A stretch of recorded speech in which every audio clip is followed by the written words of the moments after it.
Catherine and John. Good evening. Good evening, everybody.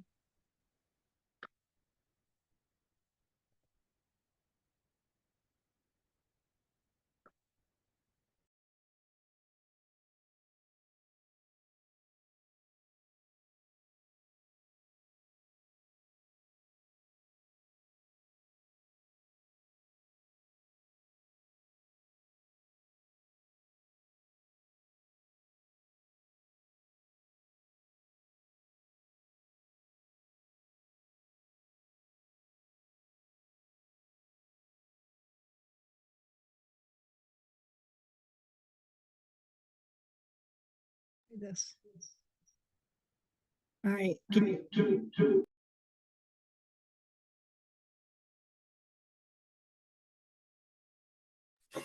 All right, let's try.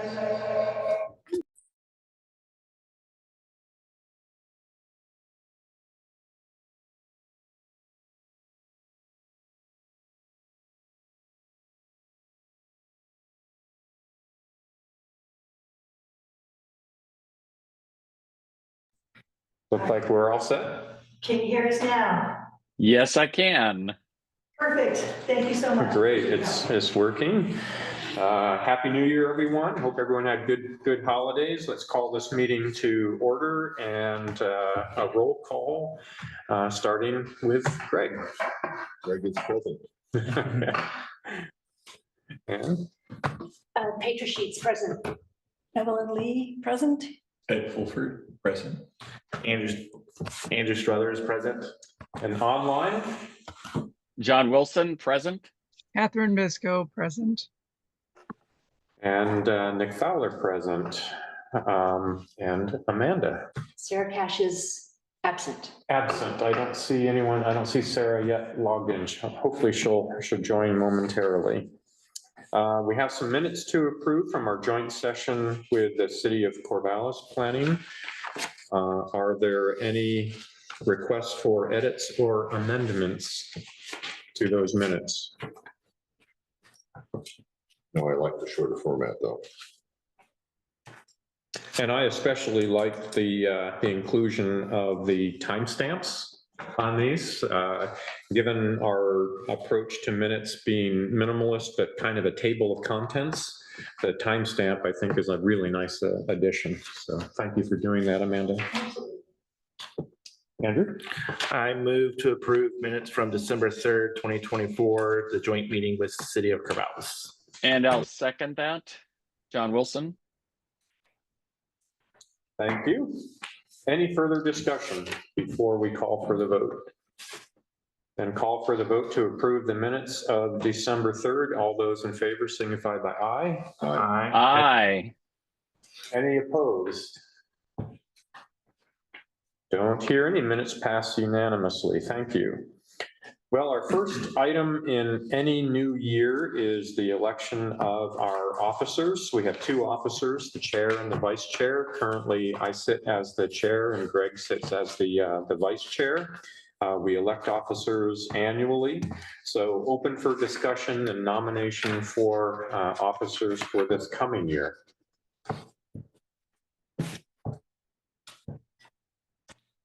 Move to continue the current slate of officers.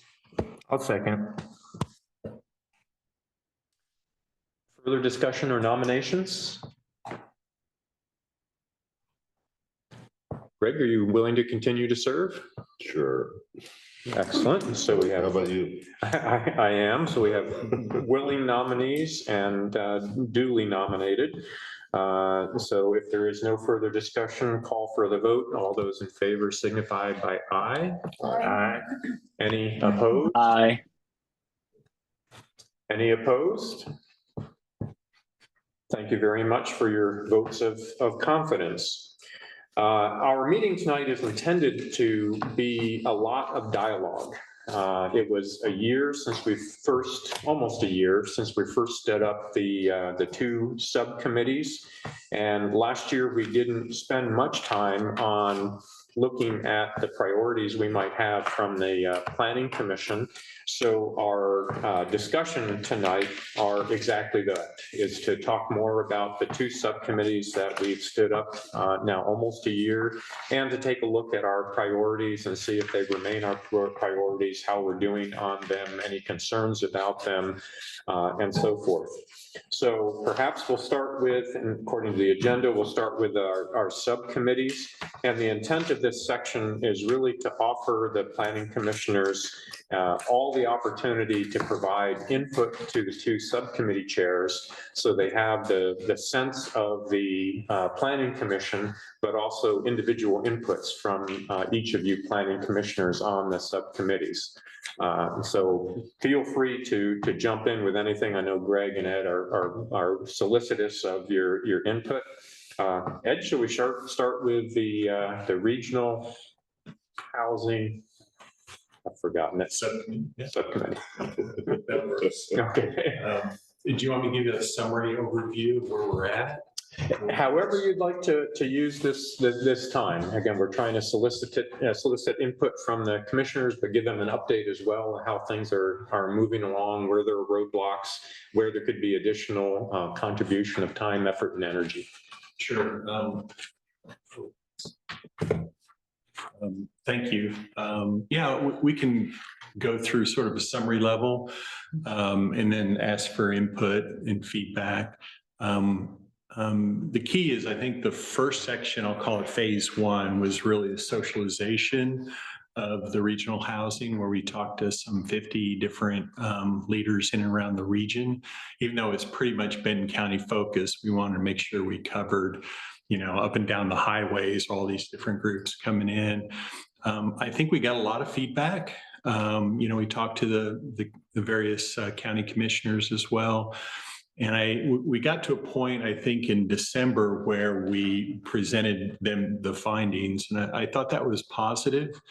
A lot of hurry up right at the end of a couple low-hanging fruits. One was Adair, potentially getting some infrastructure, wastewater infrastructure, and the other one was either the governor or the county potentially funding, I'll say, baseline funding for research and inventory and that type of thing. And so we're ending phase one, the exploring, do we need housing type questions, and pieces of the puzzle. A lot of people have a piece of the puzzle, but we need to kind of bring it together so it made sense, and we're heading in the right direction. The second phase is going to be really trying to pull a community committee together and really start marching down the path where we bring in, the consultants and the facilitators and the frameworks to figure out what we're going to do, how we're going to structure the focus groups and start marching down. The good thing, I think, towards the end, we asked for funding for 2 years from the county, but we also asked the governor's office as well. And we helped Adair facilitate. It was pretty good discussion. It had Merkley, Wyden, and Hoyt's offices there. It had the governor's office there. The county obviously was there, some lobbyists and whatnot, but we asked for more or less $12 million for Adair of infrastructure funding. And Rep. Sarah Finger McDonald was there as well, and she was going to put that in. So hopefully the idea is use that as sort of a one-off model, and then hopefully spend the next year seeing if we can identify other projects like that we can get behind and help enable to submit the next year for the legislative and the governor's type thing. So that's kind of where we're at. We're transitioning from phase one to phase two, and we're going to engage private sector, which actually we have a meeting this Thursday with the, I'll call it the Housing Consortium in Corvallis. It's HP, Good Sam, Boys and Girls Club and those folks, and basically asking for money. The governor's office summarized what Adair needed and how they could get it. The last one was, at least in year one, is $1 million from the employers in town, right? and they should play and they should pay. And so that's coming up later this week. And hopefully if we get that, we'll demonstrate to the community that we're getting some traction and that our meetings following that should show that we're not just dancing and talking, but we're actually putting forth some action. So open for feedback. Obviously, it's been sort of a small group to date, but open for other people to work with us that want to do housing. Obviously, it's a housing committee, but yeah, open for comments and input. And, you know, we're all learning and kind of moving down the path. So I think it's been successful to date. And hopefully we can continue with the progress. And I think we met with the Board of Commissioners after our last meeting. Perhaps do you want to provide kind of an update to the team on the Board of Commissioners discussion? Certainly. So we had a set of slides. We socialized it with them prior, make sure there were no surprises, get their input, adjusted the slides accordingly, and then presented. And it was Rick and Nick and myself presenting to the commissioners. It was about a half-hour presentation with, I don't know, 10, 15 minutes of Q&A. I think it was December 17th. And the commissioners quizzed us up a little bit, talked about things. They got the urgency. I think there was some Nick, let me say it again. Rick was saying that it'd be best if we reported directly into the Board of Commissioners as immediate reportees. I don't know what that means versus just strictly in the Planning Commission. He thought that we could get better traction for some reason. You seem to be supportive of that as well. And we presented. And so the good thing is it's recorded, it's out there. If you all want to see it, you can definitely go out and listen to it. I thought we did a good job. Yeah, we were counseled, and neither Ed nor I have a lot of insight into the SMMP process. But Rick felt like that was a well established process that got support at the Board of Commissioners level and got it into the budgeting process, the prioritization process, and kind of worked it inside the ordinary operations machinations of the county. And to date, we've been outside of that machination. And so our ask was, you know, essentially to get a formal program recognized by the Board of Commissioners that could mirror the process followed by the SMMP. And we put some additional budget numbers in it, knowing that the budget process has still got to go through its machinations, but at least they had numbers in their head where they could validate and kind of think about it a little bit, because it's a chicken and egg thing. If you don't ask for anything, you're not going to get anything. But if you ask for something, you know, how refined does it have to be? And so we hit some high level categories and asked for funding for the 2 years. And I think it wasn't a ton of money, but it was decent. And because part of the problem through the summer that we had was I got a lot of pushback from the county saying, well, you're not really funded. We really don't have any resources for that. We can't really hire a facilitator. We can't do the framework yet. And so clearing that hurdle and actually having the Board of Commissioners, not only did we present to them, but later we sent a letter for a DARE to the governor's office to support it. It actually was the League of Oregon Cities, I think, but all three commissioners signed off on it, saying housing's important for us. So I think and it was including Gabe, Zan had exited at that point. So yeah, I think I thought it was good. Good. Chair Fowler, it's John Wilson. Online. One, I wanted to commend you. I did watch your presentation online when you gave that to the Benton County Commissioners. I think you did a fine job communicating. I'm assuming, Ed, that you used the same slide deck that we got via email today. No, it's I'd say 3/4 of it. Okay. If you want that one, I can send that one to you as well. No, I was just curious as if that slide deck had some similarities to the slide deck you used to present to the commissioners, and Yeah. some of it is. Yeah. Anyway, what I wanted to throw out there was that obviously our desire to make strides in being able to ease the housing crunch in Benton County is a fluid one. And I'm curious as to whether you had given any thought to the recent awarding.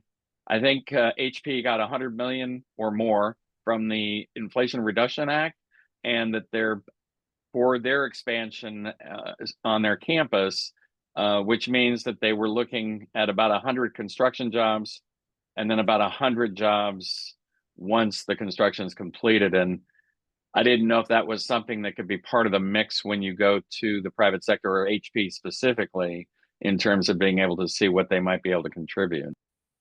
Yeah, so we talked to a guy by the name of James Tom. He's a GM out there, and he's very practical. He's pragmatic. He just wants something to take place.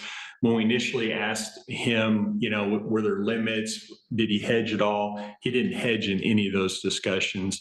He knows that he's in line for the CHIPS Act and needs housing. Being on the north end with you all in Adair, right? It'd be a perfect match in heaven, right? So I think when we present, he's going to be there. I think OSU, Good Sam, and those are usual suspects.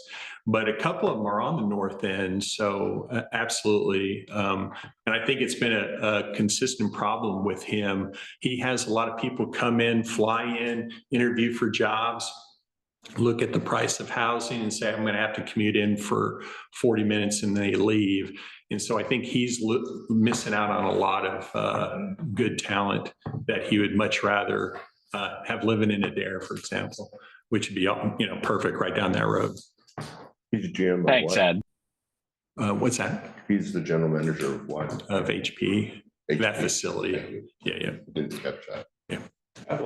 Well, so I've been really treated to some personal time with Ed already, so he kind of has an idea what I'm thinking. He's kindly provided me with documents ahead of time, and he also sent me the link to the Board of Commissioners. So I want to make some comments on three kinds of things. One is the process. One is kind of the content of what I know about what the Housing Committee has been doing, which is based on the slide deck and the presentation to the Board of Directors, Board of Commissioners. And three is kind of the next steps that I have some concerns about. So I made some notes because I've done a lot of thinking about this and I want to not forget anything. One of the first things I want to say is I appreciate this opportunity to do a work session and on the housing issue, which is obviously a high priority. Some people call it a crisis. I think if it's that important and it's the highest priority of the Board of Commissioners, all hands on deck, more brains are better. So I appreciate the regional approach to it's the smart thing to do. So on December 17th, you presented to the Board of Commissioners. And the Planning Commission got introduced, Nick and Rick and Ed, that we have this really high functioning, really smart, talented Planning Commission. And as a result, we set forward these two committees, the Housing Committee and the Comprehensive Planning Committee. So then Ed presents the work of the Housing Committee, which was completely new to me. I hadn't had a chance to look at it ahead of time. I didn't know what he was going to say. I felt like if this work is being presented as the work of the Planning Committee, I got left out. The rest of us got left out. And I also think that the product itself would have been enhanced by having a more diverse approach to the issue. That's what I'm going to talk about next, I think. So that was my first concern, kind of the process of the subcommittees. I don't agree with the idea that the subcommittees should be working on their own if they're presenting their results as something from this highly functioning, really talented Planning Commission. So I watched the Board of Commissioners meeting and Ed did a good job. He presented his report and he presented a budget request.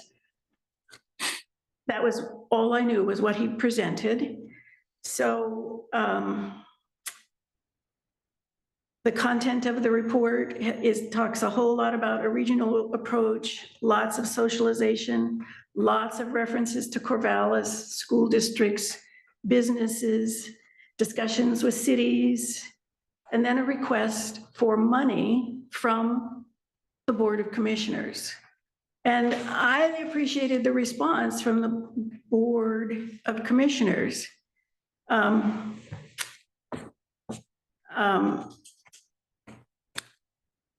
So Zan, I think it was said, we need to talk further about the difference between geography and jurisdiction.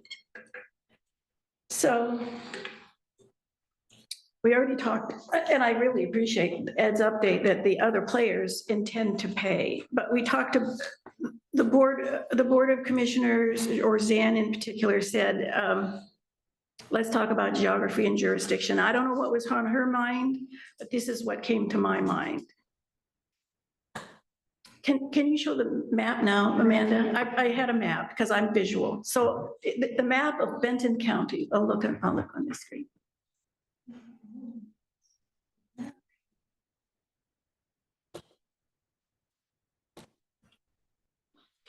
So we can see, our online people, can you see a map? Yes, yes, I can. Yep. Okay, great. Thanks. So here's Benton County, and there are 5 jurisdictions. There's tiny little Monroe in the southeast. There's Corvallis, Philomath, Adair. Is there 5? North Albany. North Albany, yeah. North Albany, does that have its own comprehensive plan and development code? It would through the city of Albany. Right, so it's not within the jurisdiction of Benton County. So those regions of the geography of Benton County all need to collaborate to meet the governor's mandate for housing, right? They need to collaborate to reach that goal. What I heard Ed saying, so all the rest of the land there is the jurisdiction of Benton County alone. We don't have any other government to turn to. What I heard Ed asking from the Board of Commissioners was that the Benton County jurisdiction pay for these items that were on the list. You know, this update today changes my mind about the concerns about money. But let's look at Benton County's jurisdiction in land use planning. It's 9, you know, so the numbers may differ. I don't have the latest numbers, but what I found out was 93% of Benton County is rural. It contributes about, that 93% contributes about 50% of Benton County's economy. It's resource land along the west. It's resource land everywhere except in the towns. It's very highly valued resource land. It's very highly productive. It's full of multi-generational family-owned businesses, full of rural communities, most of them unincorporated. And rural communities are a cultural phenomenon. I want to raise this issue. It's kind of a little fringe issue, but I'm not going to not say it. Rural communities are an endangered species. They are a real cultural phenomenon, and they're disappearing. And it would be unwise for that to happen without comment and acknowledgement and some concern. So how is the Benton County jurisdiction different from the other jurisdictions? So when I raised this issue with Ed, he said, well, we went to Monroe, and I was dismayed, and he didn't understand why I was dismayed. So let me tell you why. If you're in Monroe, you can, most everybody in Monroe can walk right by the fire station every day. The Monroe Rural Fire Protection District is 134 square miles. There aren't any fire hydrants out there. pretty soon, in the next year or two, Monroe will have grown by about 150%. It's got lots of internal housing that it's working on developing. And what made that possible? Lottery funds, grants, lots of help from senators, representatives, agencies for water. When somebody in Monroe turns on their faucet to brush their teeth in the morning, they can count on there being water, and it's somebody else's job, somebody else's responsibility. There's going to be water there.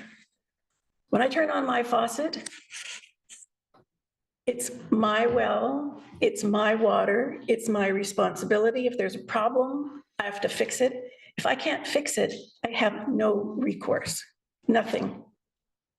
And it happens. It's heartbreaking. So you lose your home, or essentially you lose your home. So when I looked at the housing presentation and I read the documentation that Ed sent, I saw absolutely no acknowledgement of this rural dimension to the Benton County jurisdiction. So then when the ask was for the Benton County jurisdiction to pay for the regional housing subcommittee's work, I said, yeah, that doesn't feel right. You know, this makes me a little discontent here. So I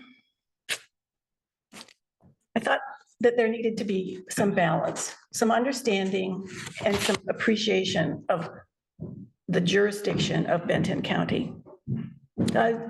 Of course, Corvallis and those businesses are important. Of course, a regional approach is different, is important. I don't dispute that. Of course, housing is important. But I'm not going to quit reminding us that Benton County is rural, and the issues in rural Benton County are not the same as in the other jurisdictions. So, we're planning, we're looking ahead, we're looking at how climate change is going to impact us. We're looking at things like an understanding of surface water and groundwater and the impacts of housing, and what will happen to the rural economy in the future. So again, next steps. The December 7th presentation to the Board of Commissioners was another big concern, because it ended by linking the outreach for the Comprehensive Planning Subcommittee with the outreach for the Housing Subcommittee. Again, jurisdiction, geography.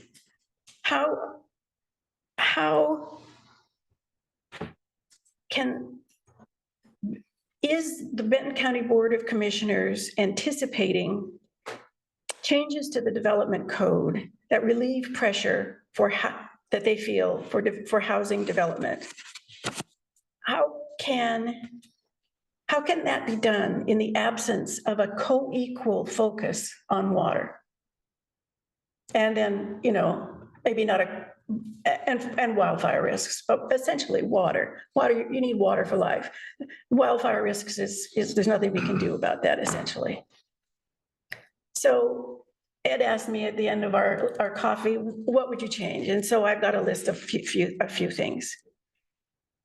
I want to know, given the governor's focus on housing, the Board of Commissioners' focus on housing, the planning staff's focus on housing, the housing subcommittee's focus on housing, the comprehensive plan subcommittee, is that going to be a focus on housing? Is the contractor going to be focused on housing? How are we going as a group to prevent bias in the outreach associated with the development of the comprehensive plan? We have to be, I'm suggesting we need to be tremendously sensitive to that. And then we need to be prepared to hear concerns about water and wildfire in a way that makes them heard, realized, not just writing down a checklist here because we really want housing. And yeah, there's going to be a lot of people who say housing, yeah, I can make a lot of money on that. Wow, yeah, let me add it. Sorry. I mean, that's going to happen, but are we going to lead down that path? I don't know. I don't know what to say. So again, I think Benton County cannot focus on housing in its jurisdiction without a co-equal focus on water. Water availability, surface water, groundwater. There needs to be an understanding. There may need to be,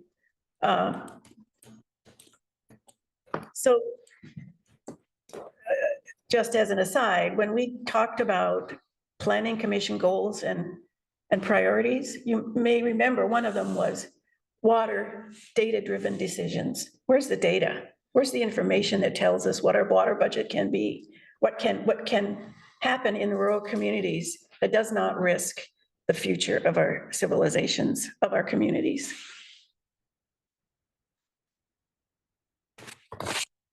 So my third suggestion was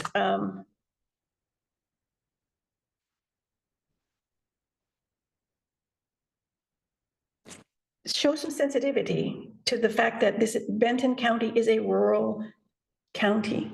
It's not just Corvallis, please. I mean, please. So again, I love what we're doing tonight. My fourth suggestion is that I acknowledge fully the seriousness, the difficulty, the challenges of these discussions, of these issues, but I think that I agree with the characterization of this committee as being highly capable, smart folks with a diversity of approaches and a diversity of experience. And let's put our heads together more, not just have the subcommittees come and show us what happened. I feel, I have no idea what's been happening on the comprehensive plan subcommittee. I was invited, just like any other regular member of the public, to an event, 2 events next week, I think. And I feel like, yeah, well, that's my subcommittee. I have no idea what they're doing. I have no idea who was invited or what the focus is. Is it being done in the name of the Planning Commission? Please involve us more. Because I think those of us in rural areas have more to contribute. And I see evidence that we need to remind. I don't think I've told you anything you didn't already know tonight, but I felt the need to remind you. And I'm going to continue to remind you, and I appreciate the opportunity to do so very much, because I believe in democracy. And I think it's a duty and a responsibility, and it's a challenge. So thank you. Well, thank you, Evelyn, for all your deep thought on this. That's very evident that you've thought through this deeply. And I think you've raised maybe a seminal question about our subcommittees. And the intent, or at least part of the objective in the subcommittees, is that we didn't have sufficient time as a complete commission to work on all of the details. And so we were going to ask some of the subcommittees, who are led by passionate individuals in that area of priority, to do some of that detail work behind the scenes and then bring it back here for additional comment, refinement, and so forth. And certainly anytime that there is a decision to be made, it needed to come back to the entire Planning Commission to make a decision. And I can see by the look on your face, I'm going to anticipate it by partially answering the question and then ask if it's the question I anticipated. One of the points that I made to the Board of Commissioners was, this is an area that housing is an area that everyone has a lot of passion about. It's not just land use. Land use is a piece of it. And that's why we stood up a subcommittee, because there is a significant element of land use in any housing initiative. But the point I was making to the Board of Commissioners is, what we discovered in phase 1 is the county is missing that scaffold of leadership, which looks at it more broadly than just the land use decision.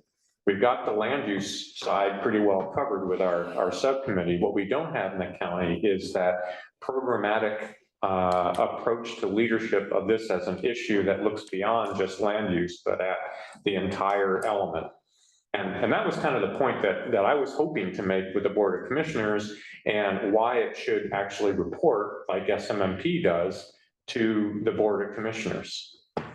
So that was the point that I was making, and maybe I was anticipating your question, not at all. No, I mean, I would have appreciated the opportunity to participate in the presentation as a product of the Planning Commission from the point of view of rural Benton County. Expertise on housing? How about expertise on water budgets, on rural water issues?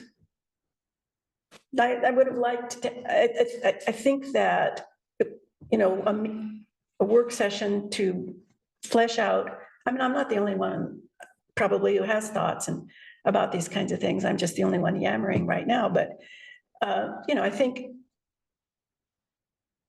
the decision to present something to the board before it had been vetted or reviewed, or, you know,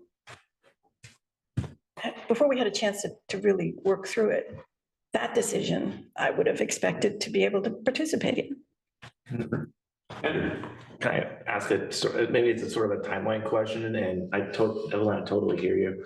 When did you present to the Board of Commissioners most recently? Was it last week? December 7th. 17th. Because I know we originally had been talking about doing this meeting earlier in the month, and then we got pushed into later month. So I'm wondering if is it part of a timeline that if we would have done an update earlier in January before we went to the Board of Commissioners, would there be a different conversation around this or a different discussion? A work session would have had to have been before December 17th. Which I think was one of the original date options, but we all ended up saying we needed to push it later into January. No, we had a date in January 9th or today. So Yeah. January 9th was still after the Board of Commissioners. So No, it would have been before, right? Because it was, you met with on the 17th On 17th. of December. Oh, of December? December. Oh, sorry, I heard January. I was thinking January for some reason. Okay. Sorry, that's why I was trying to get the timeline in my head. I kept hearing this, I heard this, but I kept thinking, wait, that's January, not, because that was, yeah. And to be fair, we've had Ed has offered these updates at each of our work sessions. So this is the first time we've had the opportunity to look at Ed's slides and so forth. And he shared with us that he was going to the Board of Commissioners. Now, the slide deck was not fully refined, but there was a budget in the last update that Ed gave to us as a planning commissioner. It was still kind of the early thoughts. And because our meeting times are so granular, I don't know that we're ever going to perfectly line up where we have a work session a week ahead of the time going in front of some audience. But yeah, the intent is to have our subcommittees provide updates at each of our work sessions so that we do know the progress of the subcommittees. Yes, and I appreciate that it has felt like we've had updates, but not work, not an invitation to really participate. And I don't know if that's just me being inexperienced in this kind of realm or how, but. No, it's partly how we place it on the agenda. It's been placed there as an update as opposed to a work session. So. And that's a question, right? Is as we move from phase one, where we're just kind of exploring and talking to people, to more of an action investment solution type thing, would we open it up for additional commissioners that want to participate? Because I have no problem, you know, well, you saw all the routing, right? I would review, I'd get comments and suggest. But if you wanted me to say, hey, let me, at the last review, open it up for the commissioners, I wouldn't have a problem with that. I think the more eyes on it, the more we collaborate, the better. What we do, you know, again, we're bound by public meeting rules. Oh, okay. And so circulating the draft to everybody becomes a public meeting. And so we do have to be careful of that constraint as well. And that's why we have the updates and discussion in the context of a public meeting. And we can't even circulate it kind of one-on-one around the horn, because that constitutes a public meeting as well. It's a serial meeting. Yeah, What? It becomes a serial meeting. yeah. Lane County learned it the hard way. Yeah, and Yes, they did. Indeed. And so we're trying, and honestly, this is the first year we've had subcommittees. And so we're working through the process Work in with, progress, yeah. with subcommittees as well. And I think everyone hears loud and clearly that the opportunity for discussion when the subcommittees are taking action is a requisite step. Mhm. Yes. And we definitely hear that, and we'll commit to doing that. Thank you. I have a few questions. I'm excited about the work, so, you know, I'm glad you're doing it because I don't want to. Okay, opposite of it. Sure. Okay. Do it. I do, I mean, and I understood the work you were doing. You're collecting us all kinds of information, trying to get, you know, a broad social buy-in, I guess. I didn't quite understand how you picked a project out of that discussion, because that seems like a phase 2 It thing. is, yeah. So I'm just wondering, how did that happen? Because that does seem like a decision that we perhaps should have discussed from my perspective. Well, and let me make a comment on that, because we did make this very clear with Krager, is that the recommendation came from Ed as a citizen, who happens to be the subcommittee chair and a member of the Planning Commission. And that was made very clear in his letter in support of the Adair Village infrastructure. And to get it more official, since we didn't have the opportunity for this meeting, Rick volunteered to bring a letter to the Board of Commissioners for them to sign and provide an endorsement. So the Planning Commission has not made an endorsement to this infrastructure project. Just to So kind of clarify. it wasn't a project that was developed out of the Planning Commission. It was a project that Adair has that you adopted. Yeah, so Pat Hare's been working on it for quite some time. I knew that. And yeah, and you know that, right? So, and he's kind of stalled, and we were trying to look for, so we're doing the long plan, right? We're doing the 10-year thing where we're doing inventories and reviews of capacity and all that stuff. And we're going to step through that over the years, right? This one, though, showed up in all our discussions as shovel ready, early win, low hanging fruit. And everybody was nodding their head the right way. And I was like, well, we can either let this pass till the next legislative session, but we'll be viewed as just another committee that talks, or we could help Pat sort of enable it. And you're right. I sent a letter. Pat asked me for a letter. I sent a letter, and the legal counsel said, well, you can't, it's got to be a, you know, community volunteer. And I said, sure. But we got all 3 commissioners to sign off on it. But you're right. We jumped into a solution while we're still kind of gathering facts. I appreciate that explanation. Yeah, but it was good, I thought. Right. Do you, from the broad input that you received, is there a sense that infrastructure is a critical district countywide issue? Is that where we should focus, or is it really diverse? So I'll say it this way. The next steps are figuring out the inventory of what we have, where's our capacity, where we can build easily versus hard. And I think that's part of the comp plan as well, right? And so we'll get all that data and say, these guys are 80% there, these guys are 90%. We actually haven't done that. The Pat Hare, though, in Adair had been working it for quite some time, as you know, right? And so it was like, he was raising his hand and everybody else was shaking their head. Right. So I'm not trying to, in any way, I'm just trying to connect the dots in my mind. Sure. Yeah. And then this is really comes out of Evelyn's comment. I didn't understand something you said, and I was born on a farm. So I've lived rural a lot in my life. I didn't understand how, like, if you lose water, why do you, are you prevented from going deeper? Are you prevented from drilling another well? Was there something in our code that says you can't do that? Nothing says it in our code. It's What? in our geology. I have tried. I live in a. Okay, I live so it's in a- unique to your geology. It's not a code issue. No, it's not a code. Thank you. That's what I was just trying to figure out, because I've had to drill deeper wells numerous times. So it is. Where it becomes an issue for land use is Right. there's probably more lots zoned, permitted, and available for development than there is water Right, in those right. areas. And so, is there, I mean, is there an infrastructure strategy to address that in rural regions? I don't know, Yeah. that's. Well, that gets back to the question about water. Exactly. Yeah, absolutely. So I think is what we do in this next phase is we do that inventory, but we also see what's needed. And then you'll look around the county and the region, probably primarily the county, and say, oh, we can have a project in Oxy, we can have a project in Alpine, but we'll start identifying solutions and projects. And then the next year's legislative session will say, let's enable these 2 or 3 or 1 or whatever the counts are and go from there. But far as now knowing how our infrastructure is countywide, Yeah, I we're not couldn't there really tell yet. you. I just knew that one was close, right? Yeah. The other question I had is more just because Helen Higgins is a good friend of mine. Yeah. And, they're built, employer housing, which they can't Yes. occupy.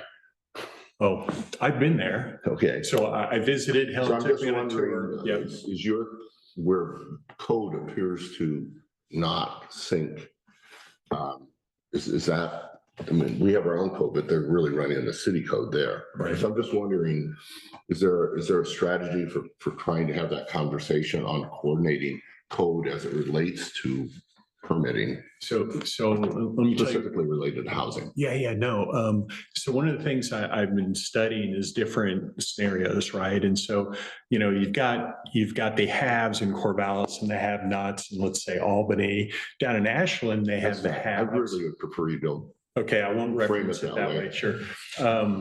We'll say neighboring, supporting themselves, Ashland and Medford as well. Medford seems to have the same issues we have, but they started on this same thing about 7 years ago.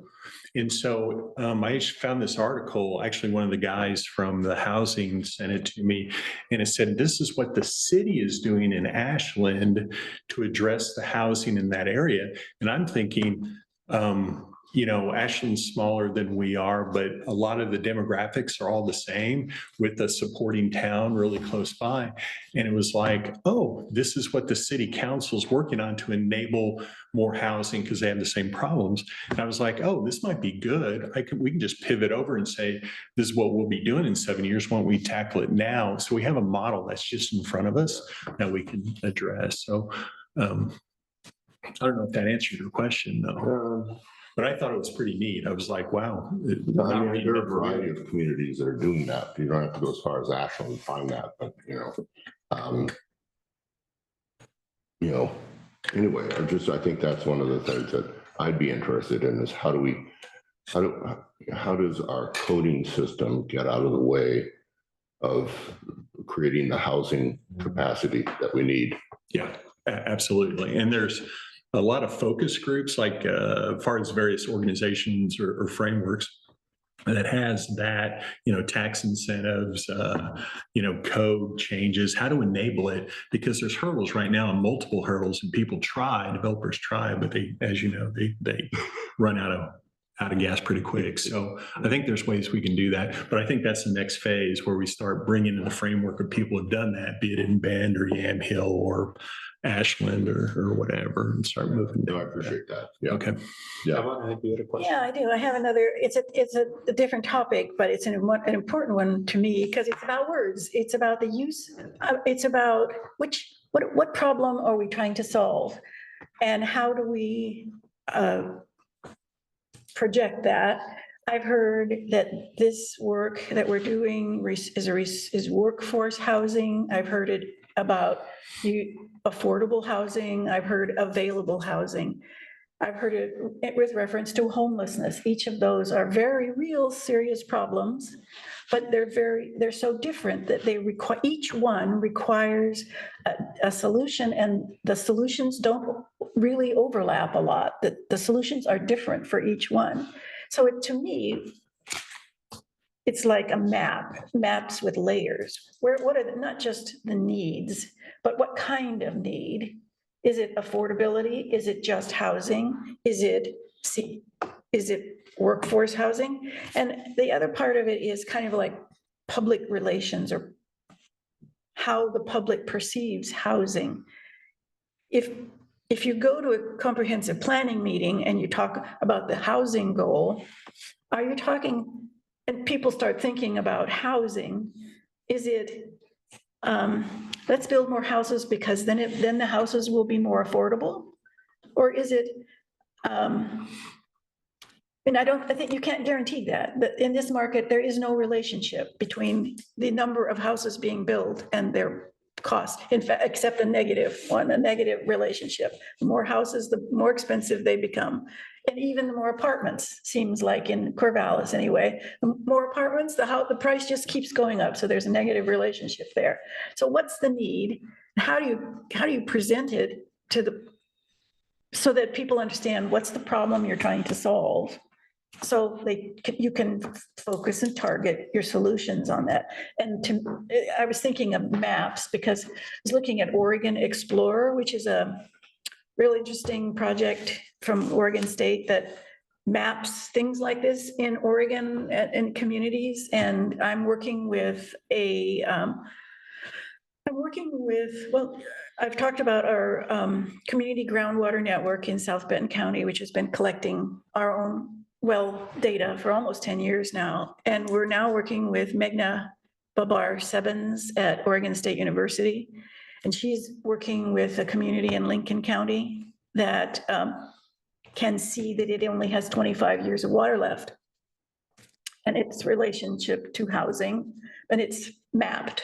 It's a mapped presentation of water use and housing in a way that can be used by decision makers and just people in general who are thinking about their behavior and about problems.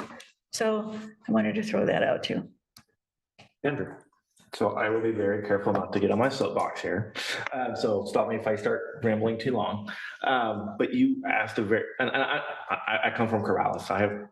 I'm ingrained in Corvallis politics, as Ed knows. And so you asked a very good question about the cost of housing and what are we aiming for? I would argue, I'm one of the ones who would argue we need all types of housing.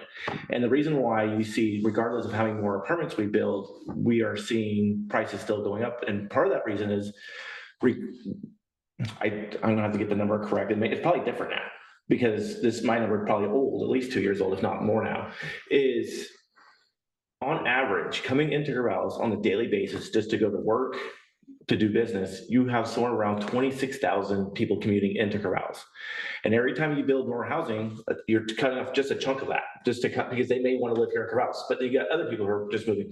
And the issue is back in the early 2000s, late 1990s, Corvallis was by today, we were projected to have a population of 90,000. And early 2000s, they just stopped all development. So Corvallis right now is about 60,000. You got about 26,000 commuting in. That shows you right there, we need to get to at least a goal of housing that can support a population of 90,000. The permits in Corvallis, the vacancy rate right now is 0 to 1%. Paul Bellata, great gentleman, very planning mind brilliance, argues that if you ever want true rent control in Oregon and Corvallis, where pricing will not just keep going up and up, you need a vacancy rate of 7% just in apartments.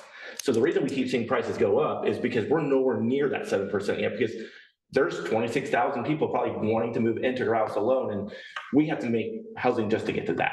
So my argument is, to make housing affordable, you just need all housing type, whether it's apartments, studios, single family homes, duplexes, triplexes. Full continuum. The full continuum, because that's the only way you're going to get, and that's just for Corvallis. Now, Florence, if they're Village, Monroe, that all plays into that. Like the metro area of what Corvallis is, the Corvallis Metro plays all into that. Okay, regardless. but you've just broken my little request. Those places are not in Benton County's jurisdiction. Why aren't we talking about what's I in agree. Benton County's jurisdiction? And that's why I said, that's why I was trying not to get on my soapbox, that's where my politics, and I don't disagree, man. Yeah. I fully agree with it, with your comment, but. And I'm not focused on that for here. I'm focused on helping Greg with that, and I'll talk with Ed later. I got some thoughts for Ed later, but as a private citizen and some other stuff. But when you look at it from that perspective, it's just, we just need all housing. It doesn't matter. We need tiny homes to the big downtown, like you see in large cities. When you say we, who do you mean? Again, staying in my soapbox, I'm focused, on the Corvallis politics, but at the end of the day, it's Benton County. I mean, I saw somewhere in here, I'm reading through this, like there's a goal just for Benton County for the number of housing units that we need. Yeah. And that's whatever the governor said to meet the goals. But I mean, I would love to see whatever we can do to get water supply elsewhere, but that's infrastructure. When I think about where all of our housing and the population is centered around, right now it is around the four jurisdictions, with North Albany being the fifth one because it's in the county, but it's part of Albany, however you want to. Yeah, but we still have to work. With the county. Yeah, I would try not to discount Yeah. North Albany. It's the second largest population center in the county. Yeah. And so when you look at from that, if we're talking about housing, we're talking about maybe not Corvallis specifically, but it's going to be the fringe areas around Corvallis, the rural fringe areas around Corvallis, because that's where Corvallis is going to start creeping into, is those fringe areas, those rural fringe areas around Corvallis, which is right now county jurisdiction. So I completely understand it. And I understand that Ed's working on a regional housing plan, which really does focus on these jurisdictions that are up here and slide to the east into Albany. But the comprehensive plan is only Benton County's jurisdiction. So when the Board of Commissioners ended the discussion, and they said that the outreach for the comprehensive plan is going to be the same as the public outreach for the Housing Committee, that did not compute. That's not true. That did not compute. Okay. That concerns me. That suggests that, just as I said, housing from the governor, housing from the Board of Commissioners, housing from the Planning Commission that hired a contractor, housing. How are we going to enter the comprehensive plan public outreach for Benton County's jurisdiction and assure there is no bias, assure that assure that housing is balanced with the other concerns. Feels like a segue to whatever I want to talk about. Please do. I think we're at about that hour. I do want to check in with our online participants to make sure that we haven't stepped over any comments that they may have. So John, Catherine, Sarah, any comments on the housing discussion we've been having? Chair Fowler, this is Catherine Bisco. I do have some questions and comments. I appreciate this dialogue very much. Miss being in the room tonight, but glad to sit in virtually. I do have some concerns about the process of which we have engaged upon, knowing that subcommittees are a little bit of a new thing. My experience with subcommittees as a city councilor was that subcommittees meetings were all public meetings and held to the same guidelines of public meeting notice and public meeting records. I don't know if we're doing that. If we're doing that, I'm not seeing it as a planning commissioner. So that leads me to believe that perhaps our constituency is not seeing that as well in Benton County. I feel like there's decisions that have been moved forward on that maybe shouldn't have been without, so kind of echoing some of what Commissioner Lee was saying, decisions maybe that have been made without being clear on what that process was. As a planning commissioner, I would say to, appreciating taking the opportunity to jump at Adair's kind of ready to go, off the shelf housing, whatever their project is that they're working on.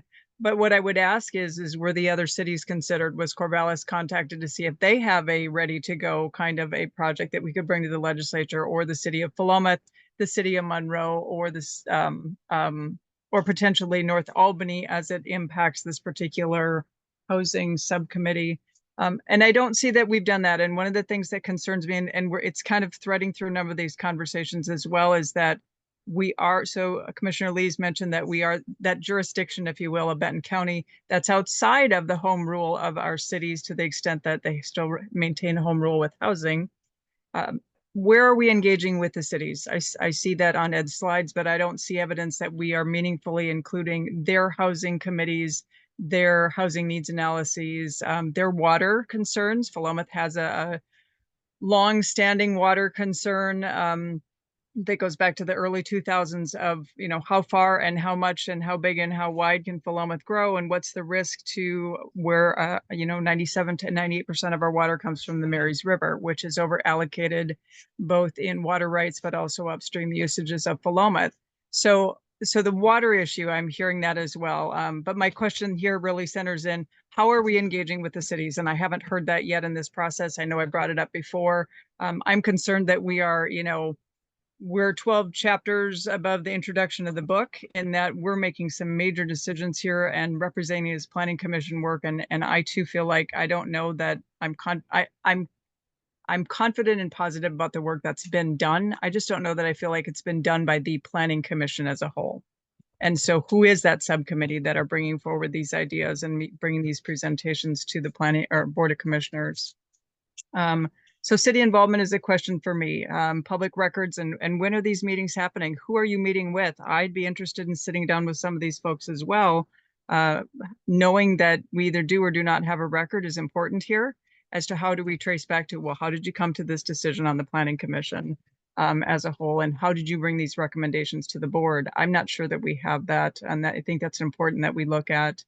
When we talk about next phases, again, I'm going to lean into the necessity that we involve our city government officials, whether it's city councilors or their own subcommittees. I know Philomath has a newer housing subcommittee. It's not one we've always had, but are they part of this conversation? Are we looking at their housing needs analysis? Same for Corvallis, same for the North Albany sectors that impact Benton County.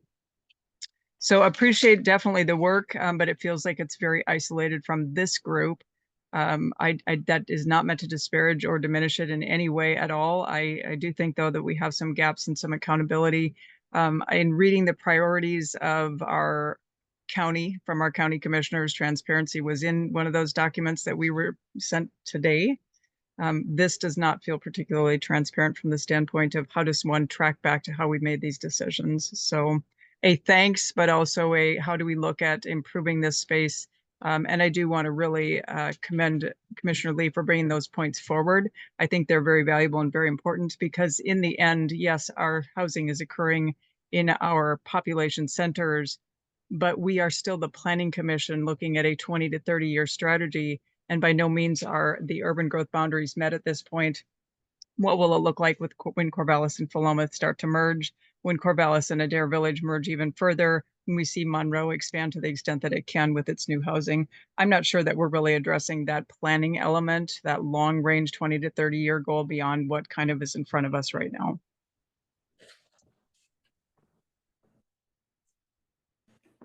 Can I answer absolutely. a couple of those? Thank you, Catherine, for your input. I think last time we chatted, you'd mentioned that there weren't any notes and you'd like to have some additional note-taking in the meeting minutes.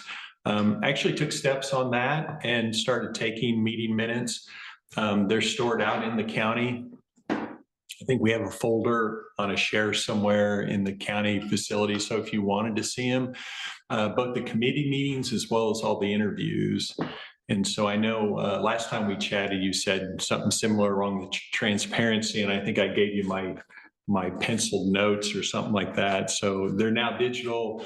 They have been transcribed and they're posted. So if you want to see those, I can share those out. Matter of fact, I think Evelyn has looked through a few of those as well. A few, yeah. Yeah, a few of them, not all of them, but we have engaged a variety of the cities: Lebanon, Philomath, Corvallis, obviously Adair Village.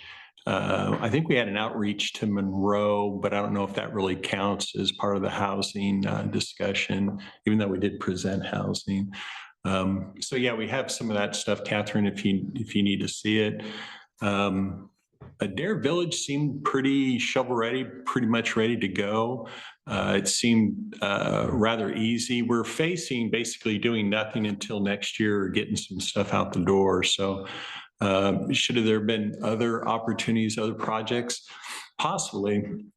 I think I didn't want to get too far down that path. I think solutions is phase 2, including the water inventory and understanding that infrastructure, because obviously you can't build houses if DEQ goes, you ain't got no water, right? You can't be building here. So we'll be sensitive to that.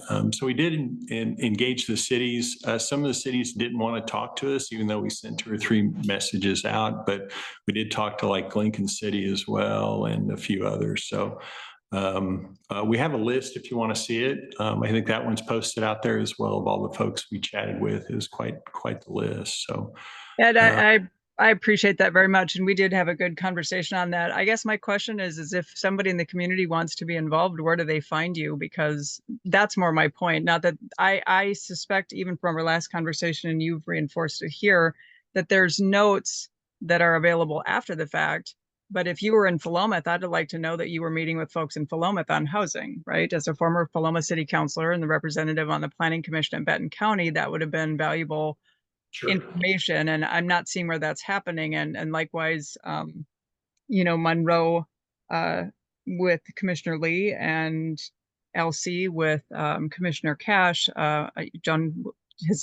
Commissioner Wilson. I know you've been involved in some of this space, but it seems like those are roles that are important that not only we support so that there's a community liaison relationship, not for any back patting or anything like that, but really just making sure that we have multiple pathways where this information is coming back to the Planning Commission as a resource. But I'm not seeing that, hey, this subcommittee's meeting here, like on the Public Works Committee in Philomath, they're meeting on this date. Here's the public notice 7 days ahead of time. Here's the past meeting minutes. Here's the agenda. I'm not seeing that piece. And really, if we're making the kind of decisions we are coming out of this group, that almost seems like it's a need to be sort of thing in order to maintain the integrity of transparency for Benton County. So that's more my ask. Not that you've not done due diligence, but here again is another space is if as a planning commissioner, I have an interest in what's going on with housing because of other hats or roles that I wear, perhaps some of those other socializing or socialization events that you have participated in, would we have not been welcome to those? And I feel like we've not had that opportunity to be involved as well. So that's my ask, is that we have a little more transparency ahead of time, not after, that it maintain that public meetings, what could be public meetings requirements, but at least best practices should be. This is work that we're bringing forward, and all of a sudden we're looking at a $12 million price tag that's associated in one measure or another to it. There's a budget accountability and a transparency space there too, and we're asking for funds like that. Yeah, makes sense, right? And so I think this next phase will definitely have a facilitator, it'll have a framework, it'll have contractors and folks that we can work with. So you'll see that. As far as, having you sit in with the Philomath mayor discussion, that would have been nice for sure. And you're right, that's after the fact. But all the meetings were in the county building here. It was just 3 of us, but, or depending on how many people showed up outside the committee. I appreciate the input for sure. So let me check in also with Sarah and John to see if they had any comments before we move over to Greg and his subcommittee. Go ahead, Sarah. Do you want to say anything, John? No, I'll go ahead and follow you. Go ahead. Okay. All right. So if I was about 8 minutes late to the meeting. So if I touch on anything that was talked about in that first 8 minutes, I apologize. I can sort of echo, I can give my support to what Evelyn had to say about jurisdiction and of course, water use, although, irony of ironies in LC, our problem is we can't build because of flood zones, right? So we've got too much water in the wrong place for building, not necessarily in the wrong place for nature. But I do feel that if we're talking about jurisdictional housing under the purview of this planning commission, I would like to see the unincorporated rural communities be included in the discussion for obvious reasons. But also just because I folks who live in the country have rights as well. and deserve a voice at the table. But this whole thing feels kind of mushy. I haven't sorted it all out in my own head yet. And maybe it's just that I need to sit down and be more carefully looking over what's happening here. I do also feel that something can be construed as something that I participated in, when in fact I had almost no knowledge of it even happening. So if I feel that way, I wonder how a viewer from outside of our view might view something like that. So I have some concerns around these things, but that leads me to the concern that I would bring to the table if I weren't speaking after Evelyn and Catherine, who hit on things that I think are important. How do we maneuver this public meetings law and have the committee be informed about what's happening?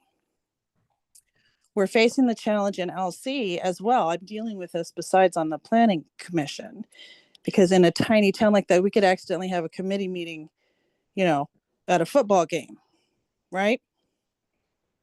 Seriously, we could all sit next to each other at the football game. So do we need, this is a new thing. Do we need some policies and procedures? What can I do? What can I not do? Who can I talk to? What meetings can I attend? I feel like I don't know personally. I don't know how the rest of the commissioners feel. But I feel like we need to have, I always think we need to have policies and procedures no matter where I am. So I'll apologize for asking for policies and procedures because I know everybody hates them, but I don't hate them. So I feel like uninformed around that issue. Not uninformed. I feel that there could and should be some clarity. And I don't know how far that clarity needs to go because, of course, we don't want to box ourselves in. But I'm not sure how to participate in processes and stay within the confines of this new regulation. And I suggest that since it is a new regulation being put upon committee activities from the outside, it might behoove the committee to take some time to talk about how we function within that. And I'm fine with being completely shot down on this. It's just my thought. All right, that's all. Thank you, folks. We appreciate that. Do you have a comment, Andrew? I don't know the last time that the planning commission did a Oregon public meeting law type training. I know I think it's the Oregon Ethics Commission's had some trainings on that. I don't know if we can pull that together. We did in February, wasn't it? Yeah, it was about a year ago now. Was it? It's been a long year. It's been a long year. But I know there's a lot of good trainings out there. I think the Oregon Ethics Commission has some really good trainings on their website about what we can and can't do. Yep. I was sort of thinking, as the subcommittees are doing work, and I know our meetings can be intermittent, is if there could be written updates, sort of like a memo, written update, and then that can be posted to the county's website after it's sent out to the county commissioner or planning commissioners. Just saying this memo went out. This is an update memo that went out and it's just posted as like minutes on the planning commission's website. I would say thank you for that. I've attended trainings for my various different roles. So I've attended several official trainings now. One from our own county attorney in LC and one at the planning commission that some of the rest of you attended. And so what I'm asking about is how do we bridge for what do we learn in our ethics training to how we're functioning on the day-to-day? Is this going to be the norm going forward, that the committee will be represented for the activities of various subcommittees? I'm not sure I understood the question, Sarah. Try it again. Okay, so is this the new norm? That activities of subcommittees will be represented as activities of the whole committee, and that there's nothing that we can do about that because of the new public meetings law? Well, maybe I'll provide an answer and let me see if I'm addressing your question, because I'm not 100% confident that I've got your question yet. The subcommittee does not have authorization from the planning commission to take decisions or represent an opinion of the planning commission without a public meeting and a planning commission meeting. So I'm not quite sure what you're describing as the new norm.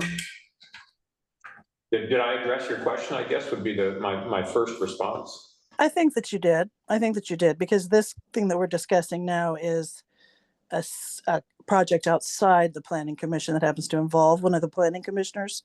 Am I right in feeding that back? So if we have activities of our subcommittees, those materials will come before the planning commission before they move past with our approval.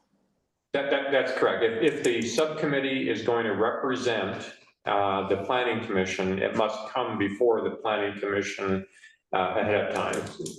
And this is one of the, I was very brief in my comments with the Board of Commissioners, but this is the leadership scaffold that I'm talking about. Until the Board of Commissioners stands up an SMMP similar program, there isn't an easy framework other than the planning commission for these conversations to come into. And not all of these conversations are land use conversations. Chair Fowler, this is John. Yeah. Hi. I'm wondering if this question might help clarify. Is the housing subcommittee and the other subcommittee that we have standing, are those standing subcommittees, do they have legislative authority? No. Okay. So they don't have legislative authority. So if a planning commissioner meets with Ed, another planning commissioner, about his activities on the housing subcommittee, since it doesn't have any legislative authority, whatever they happen to discuss doesn't fall within the public meetings require. I mean, that's what I'm trying to get clarity on. That's correct, because they don't represent a quorum. And what Sarah was describing in Alsea and other places, once you trip over the threshold of a quorum, then it does become a public meeting requirement. But we're a group of 8.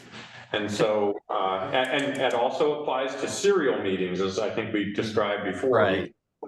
But with that either. Sure. But I guess what I'm getting at is that the subcommittees act not as legislative subcommittees, but they act as just a subcommittee exploring a topic, and in this case, our housing issues and the other subject matter subcommittee. So it gets a little tricky in the sense that even though the subcommittee doesn't have legislative authority to make decisions or anything, if Ed started having conversations with 3 or 4 other planning commissioners about something that's coming from his subcommittee to make a decision here, and those 4 individuals come together to make a decision before the full planning commission hears it, that's where you start skirting around the Oregon Public Meeting Law. But that's a legislative activity, Andrew. So I agree with you there. I understand that. So in any event, I just was wondering if that might help clarify for Sarah the issues surrounding how the subcommittee behaves within the context of the entire planning commission board. But let me just say that I want to keep it brief because everybody has really spoken well on a lot of the issues, starting with Commissioner Lee and then Bisco and of course Commissioner Cash and everyone else. And Ed, you've done a great job responding to everybody's questions and concerns. And I think the conversations need to continue. Water, I'm with Lee, Commissioner Lee on this water issue. When I learned sometime last year, I did some exploration on my own. I learned that Adair has the largest water protection area in the county. We have more available water to us as a municipality than we could ever imagine to use in a significant amount of time. And I know that the city has explored options to sell some of those, not the rights, but the actual water within that water protection area as a potential source of revenue. But I'm thinking the issues that Commissioner Lee raises is that there are portions geologically and geographically within the county that water continues to be an issue, and if development on a county level is to be explored, that development, whether it's housing or business or commercial or industrial, that all of that type of activity is going to be a water consumer, and that if there are areas within the county that are unable to meet those water demands because of their geography and geology, then it is imperative that we begin to marry those concerns along with the other issues. And so I would just reinforce that. It would be one of my thoughts is there a way of being able to look at all the water protection areas for the major municipalities, excuse me, Corvallis, Philomath, Adair, and see if there's a way, and the water protection areas for the county areas that are not under municipal control, to just see how we can explore being able to meet, as Commissioner Lee says, those 30 and 40-year opportunities to make sure that what we do now doesn't threaten the availability and the continued access to water in the future. Anyway, that's all I got. Evelyn. Well, I have two comments now. So I know that Adair has a lot of water, but it's a junior water right. And water rights on surface water are, a really complicated topic and very, very important. It's one of those map constructs in my own mind, layers of information that we need to understand in order to make land use decisions in rural Benton County.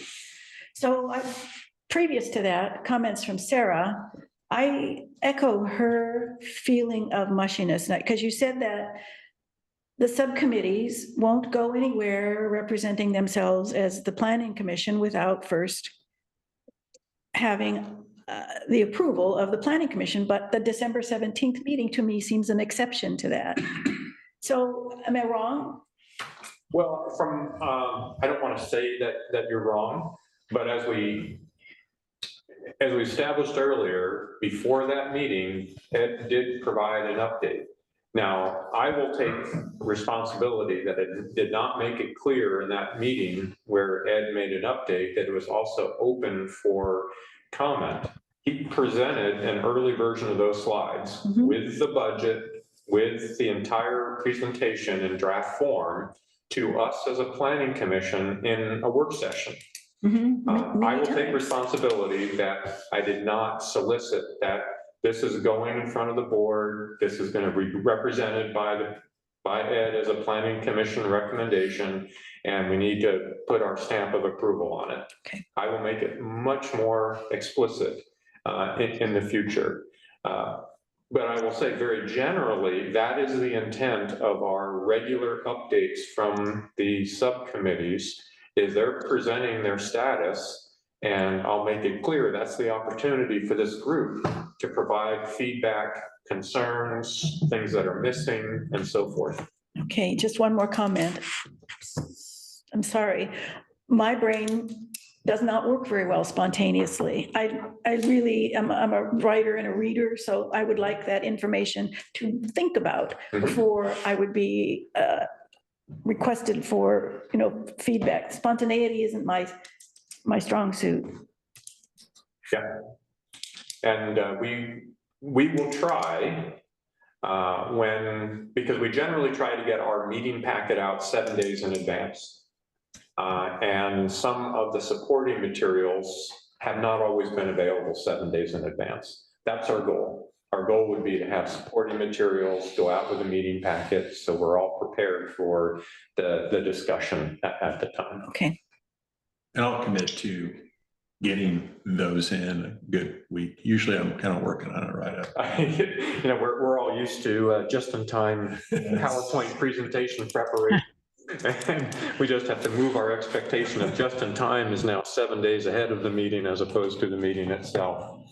But I would Chair Fowler, Chair Feller, this is Catherine Bisco, and I don't mean to belabor this, but I feel like we've answered some questions here, but I just have a couple more points of clarification on exactly what we're wrapping up here with, which is still the role of this subcommittee as it relates to the Planning Commission and moving information forward into public spaces. So can you, I'm just looking at so I hear, you know, in all good efforts, I hear that Ed's talked to excuse me, Commissioner Fulford has talked to Commissioner Lee. He's also talked to Commissioner Cash, or Commissioner Lee's talked to Commissioner Cash, or Commissioner Fulford's talked to Commissioner Bisco. You know, so what I'm hearing, I would like here's what I'm asking. Who is on this subcommittee presently? Let me start there first. Can you clarify who's on the subcommittee? Myself, Rick Krager, and Liz Irish. So we have a Planning Commission subcommittee that has, who said myself? Was that Chair Fowler, or was that Ed?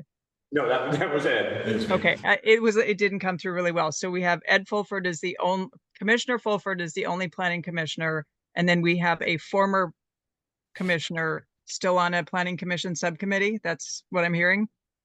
Yes. Okay. Yes, and you might recall, so the subcommittees are stood up by the Planning Commission and specifically by the chair. Additional members of the subcommittee are proposed by the subcommittee chair, and in a public meeting, we actually did ratify in a public meeting that Liz Irish was a formal member of the team. I've forgotten what meeting that was, but that's why we did it, is when we add official members to the subcommittee, they come in a public meeting like the Planning Commission, and I will ratify that person onto the subcommittee. Okay, so we have one Planning Commission liaison in this subcommittee. So if Commissioner Fulford talks to me and Commissioner Cash and Chair Fowler and Commissioner Lee, and so do you understand my concern is that, first of all, that we are engaging in potential serial conversations on a subcommittee that's making recommendations either through us or around us. In the case of the December 17th, we have no record of the subcommittee meetings, so we don't know what's being talked about. This, in effect, should be noticed as a meeting of a subcommittee of the Planning Commission, in my opinion. I think that we are stepping either dangerously close to or over public meetings requirements for a subcommittee that has as much decision-making and steering and moving information to the Board of Commissioners in a way that it has been occurring over the last year. Well, let me interrupt you there a minute, Catherine, because once again, the decisions that were proposed, well, first, no decisions were taken. The recommendation to the Board of Commissioners came in front of this Planning Commission 2 weeks ahead of that meeting. I forgot, we'd have to look up the date. Maybe it was a month ahead of that meeting. It did come in front of this Planning Commission in draft form. It wasn't final. We've been very careful to avoid serial meetings. And so when Evelyn spoke with Ed, we were keeping track of how many commissioners were in conversation. And so if we look at who's had conversation around this topic, it's been I think just Evelyn and Ed, right? Around this topic, yes. And so that is perfectly legitimate. There is no issue with that whatsoever. So we are keeping track of that. I very much appreciate your concerns about public meeting requirements. At least in my opinion, we've not run afoul of those at this point. Okay, and so to that point of the serial meetings, then I'm content with what you're saying.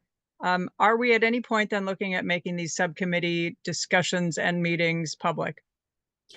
To make the public aspect of the subcommittee comes through the Planning Commission work sessions.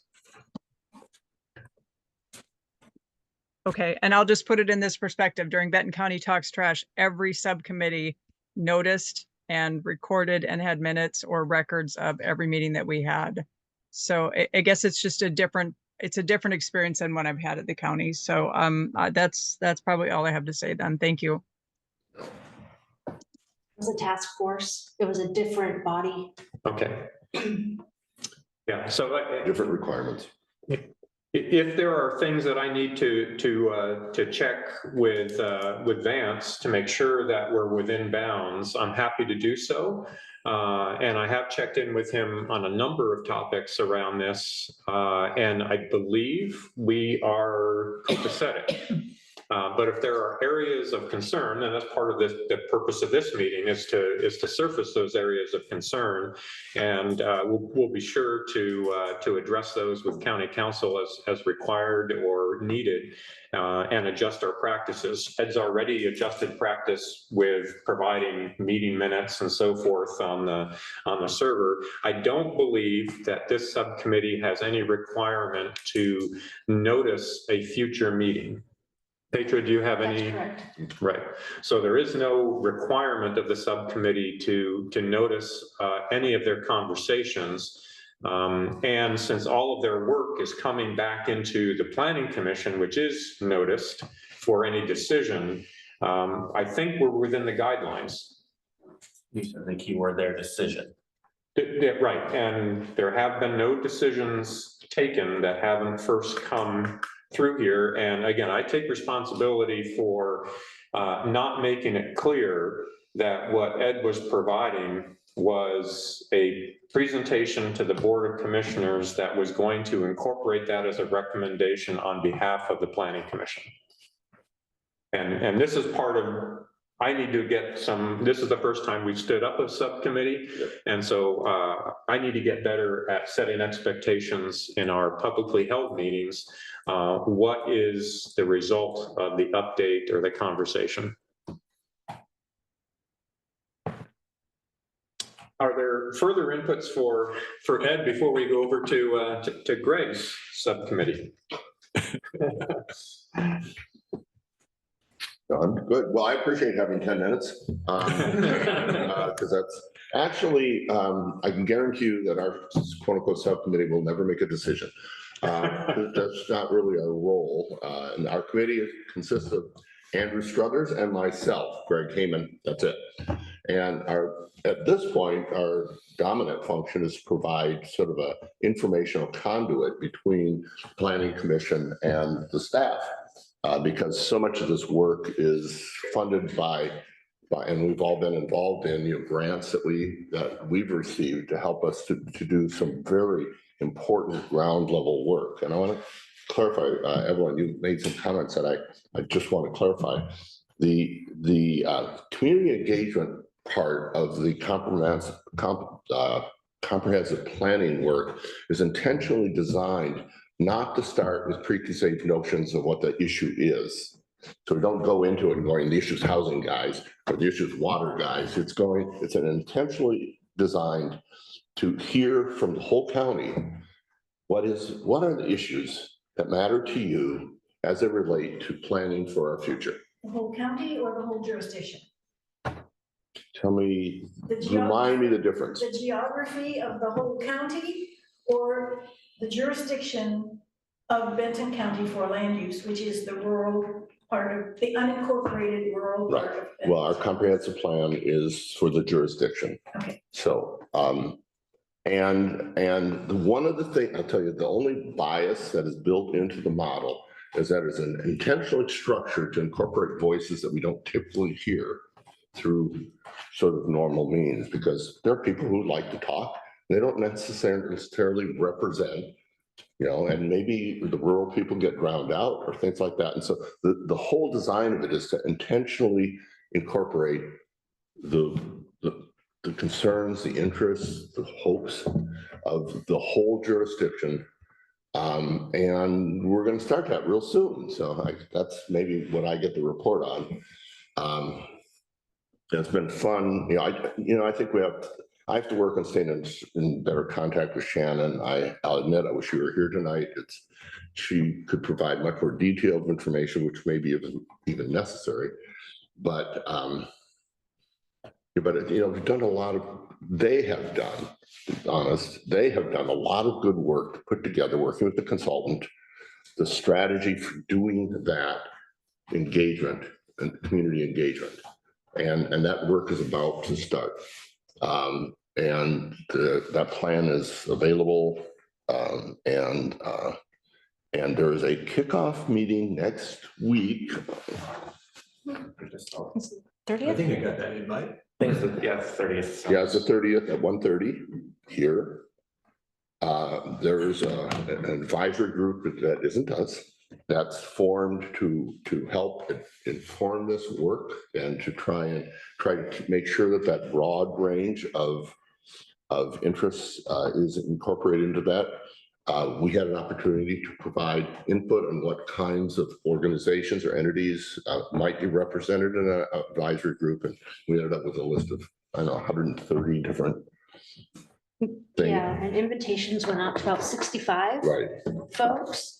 So not just land use, but we wanted to invite everybody from the Planning Commission, because you all will be at the forefront of your respective communities that you do represent in and outside of the jurisdiction of Benton County, because there's going to be chapters in the comp plan with consistency and values for each of the respective communities that identify each of the individual, branding and marketing from every single community, not just the unincorporated communities. Yeah, but I don't get that, sorry. Could you explain that a little bit more? I don't get that.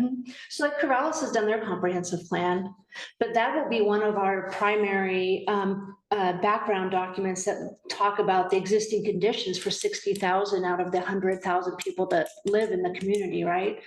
So we will be looking at that and say, hey, there's a good portion of our county that is represented within the city of Corvallis, and we want to maintain some consistency while, allowing Corvallis to then also maintain their autonomy and their values and their documents. But it'll be a chapter, basically an annex in the back of the comprehensive plan that identifies the similarities and differences.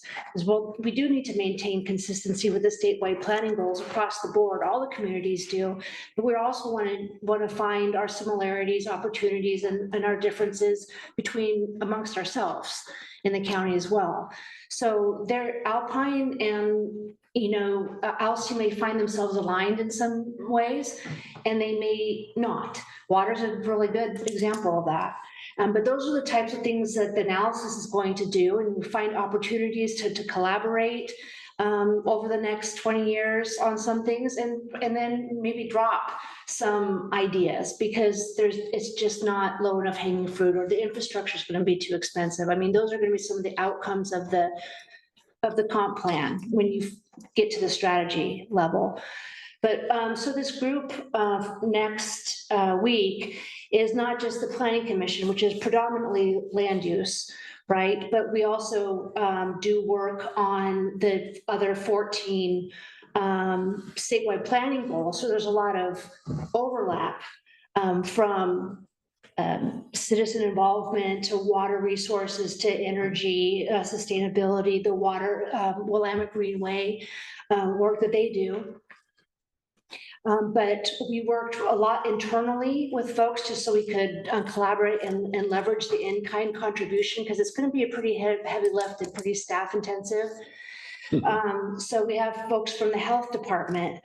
We have folks from natural resources and events planning. We have somebody from the event center and the fairgrounds representing at a staff level. And then they all picked the interested parties that they're working with that are in their inner circles to come up with this larger 65 invitations. And we think we're probably going to get about 20. And that's a manageable group, a more manageable group. But we want to make sure that within that group that we have enough interested parties that are across the entire board of the interest in the county, from housing and education to transportation to energy consumption, and make sure that there's a really broad representation. But that Planning Commission is really going to be a good core invitee to these meetings, and want to make sure that you have an opportunity not to have to be there as volunteers, but to have an opportunity to, of course, we'll report back but to participate at whatever level you feel comfortable participating or are available to in that larger group. Yeah.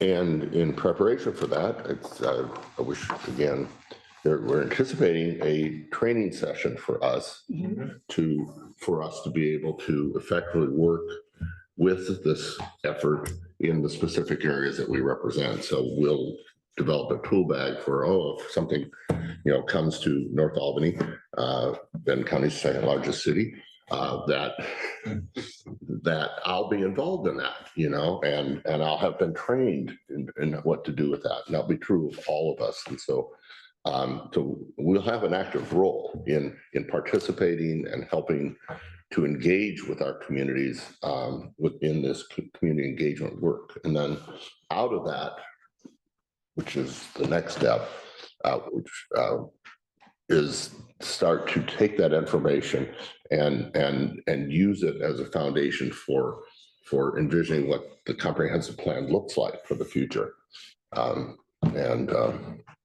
So we're not there yet. That's I think a number of months out. a fundamental thing that we're always going to have to come back to, the core idea is about using value statements when we're asking communities what they're interested in doing. So instead of, like you said, presenting a problem. Yeah. So we have in the back of our head, because I mean, for some of us professionally, we're thinking about this, 16 hours a day all the time, and just have to make sure that, you understand that a lot of people don't. But so the activities that we do are about, what does, visioning, what does the perfect community look like in 30 years? Everybody's well is 20 feet deep, just you make sure that you have like values and livability concepts. And then from that, develop the suite of issues or problem statements that are the highest priorities for the community at large. And then we are going to go back to the Department of Land Conservation and Development and ask for a significant amount of money to work on those top priorities through that voluntary periodic review. But right at this point, we just want to really hone in on a nuanced, high intensity, good planning process to develop that public outreach strategy that's based on the diversity inclusion pieces, and making sure that there's even a broad group of interests that are represented when we're developing the public outreach strategy. That's kind of where the innovation comes from, and where we got that seed money for the grant that we're obligated to and want to embrace. So that's where we're at in the process right now. But we just from a funding perspective too, I'm really excited because for the most part, we've gotten the thumbs up to put a good $350,000 into the county budget as a backstop in case we don't receive 100% of that funding. Fantastic. And that'll be a sufficient amount of money, I think, to get through this work without a pause. Great. So that's one piece of this subcommittee's work. We're also, and again, as you said already, this is a heavy lift for staff. It's huge. Another piece is updating our code to match changes that have occurred in state and federal code. And that's a long, way more complicated process than I understood. It's going to take a while to do it. But we've received, at least preliminary information of what that work looks like, and a sort of a phased process and how to address that. But that was one of the other things that we said we wanted to be aware of. And so Andrew and I have been brought into conversations about that work. And so that's the other piece. The third piece of that work is just based on the experience of staff and us with permitting processes. Do we have our own ideas about where code might be insufficient for us to make the kind of decisions or to guide the work going forward? And I kind of have that at the moment kind of on hold to try and focus on this other work so that we can think about that perhaps after we have the comprehensive plan work going, but those are the three things we're doing. And again, I think I'm excited about this work is so focused on the staff, and we're participants in it, but it's not, at least from my perspective, the Planning Commission isn't doing this. This is a whole, in some ways, not just a whole division, whole department, but a whole agency of Benton County involved in this work of creating or updating our comprehensive plan. And we get to, I think, stay involved with it, but it's just way bigger than just us. And I'm excited that we're doing it.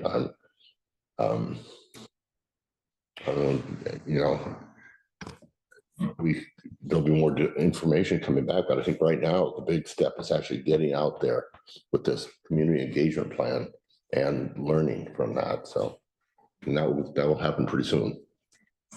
See how resources make a difference, Ed? Yeah, been fortunate. Staff support. Yeah. Andrew, what do you think? I think you covered all that. I'm glad you talked about the training, because I had training in the back of my mind to bring it to talk about that this body will be getting some training down the road. And like Greg said, it feels like we are just really hitting the kickoff next week, but there's been a lot of work behind the scenes with staff working with the contractor. And I think that's the key pieces.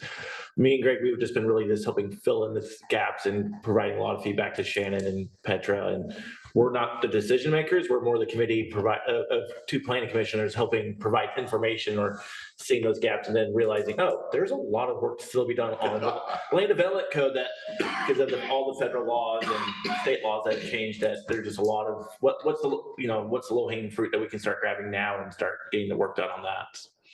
And we really appreciated the feedback too, because you're coming from the outside looking into something that we can't pull ourselves out of, right? So the feedback's been so helpful. Really appreciate it. It's been actually enjoyable. So. Please, Ed. So two components, the code piece, how long does that take? Is that by the end of the year? Oh, I mean, reconciliation of. Yeah. There's a multiple year.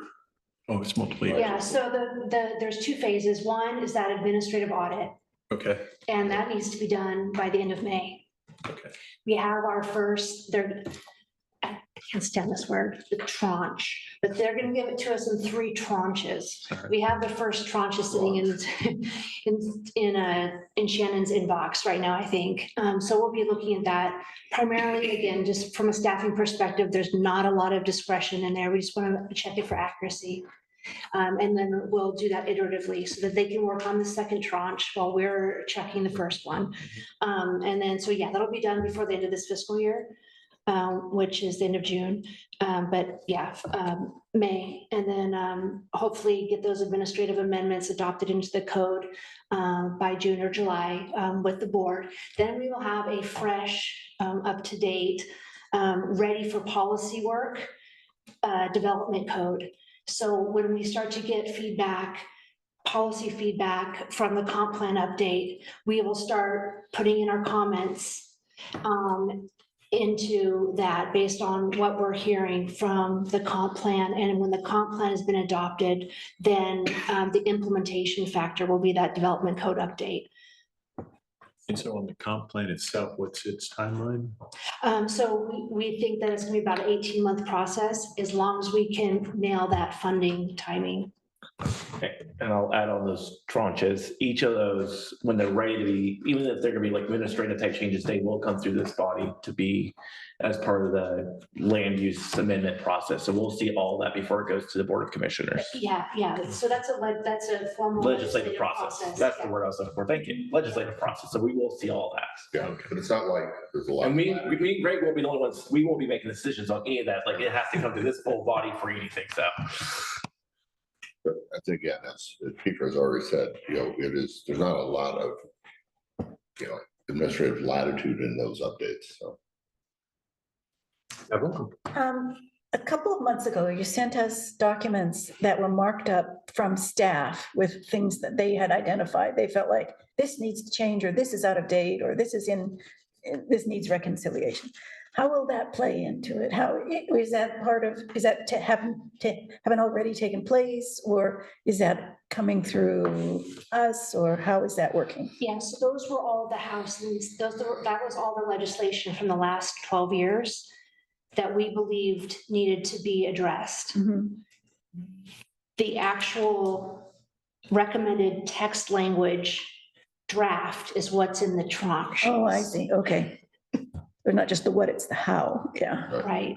And there's going to be a couple more that come in because they're, every in short session, I think there's 2,300 legislative bills that have come in as potential, and some of that administrative rules as well. So there will probably be some changes to some of those existing bills for clarification purposes that we'll need to incorporate ourselves that are outside the work scope of our consultants, but we're on it. How are we going to respond to the federal changes? I don't know. Never mind. Let's go out for a beer and talk about it.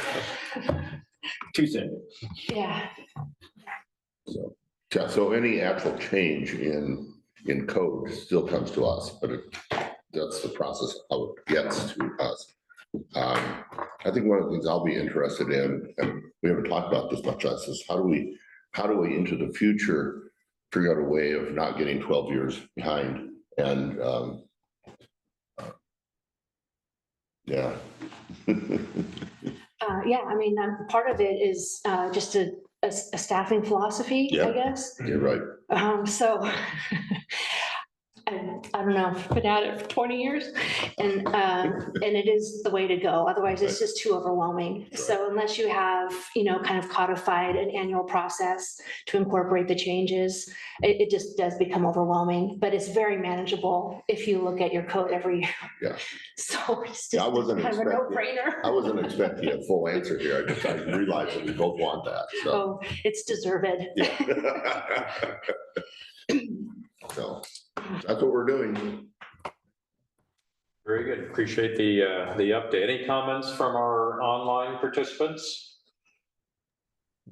No, thank you. But the presentation seemed fairly well put together. Thanks.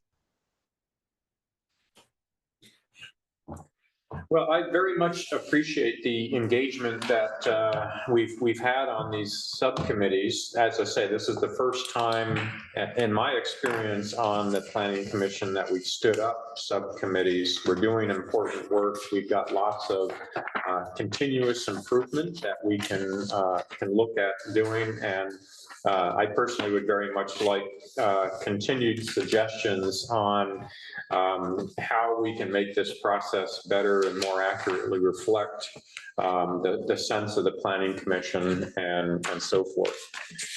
So we'll struggle for a little while longer until we get the process smooth, but I think in the end, the result will be good. Item 3C is our annual goal session, and given the time, I don't want to get into it right now, other than to draw your attention, as I did by email, to this one-page list of priorities. This was put together, I think it was 4 years ago. It was a long time ago. And we've looked at it almost like tonight, where it's at the very end of the meeting. Here's our list of goals, any updates. So I don't want to give it short shrift. Yeah.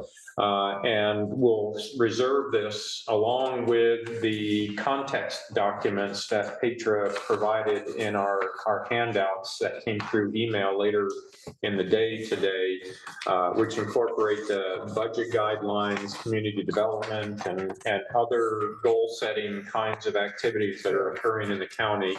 Provides good context.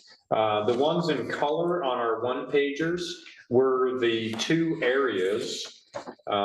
We bundled these into activities that our intention was to work with the Board of Commissioners in quarterly work sessions. That worked for about 3/4, and then it fell off. And so there hasn't been the progress that I think we would all like to make on that. And we haven't met with the Board of Commissioners in a work session in over a year, I think. And so we're looking as things progress through the year to get that restarted. But before we restart it, I think we'll have our next work session to really focus on these priorities and see if they remain the priorities that we see for us to work on. We've made some very good progress on planning commissioner training and capacity, thanks to Petra. She's brought in a number of expert resources over the year, and I hope we're able to continue to do that. So on February 4, it would be, I think that's the right date. Yep. That's the next one. Yeah, February 4 would be our ordinarily scheduled meeting. And so I'll send out a note to check on whether we've got sufficient participation to use that as a work session for our planning commission priorities. So February 4. Do our little training for community outreach on that date. Yeah, follow up to it. I think we've kind of amped up this next week's meeting with the CPAG to just do a bit of a train the trainer there too. Okay. Mhm. It was just in the notes from Shannon, so I was thinking maybe that we might shoot for before to try and do that. So That'd be great. Yeah, I'm gonna try to get Shannon back here actually do most of that because she's been working. yeah, thank you much. And so our final topic on our agenda with a few minutes remaining, are there any items from staff or from the planning commission? So maybe start with Petra. Any updates on upcoming types of land use hearings that we're going to have to support? No, we don't have anything quasi judicial. This is the quiet time of year for the most part. We did get the supplemental information from Republic Services this week, so you might have seen that. They've given us an additional 58 days to do our review, but that also means that it could kind of bleed into other activities between now and that 150-day period. I think that we should be done. They've indicated to us that they're not intending to give us any additional information. So I think we're really close to being able to get to the start line.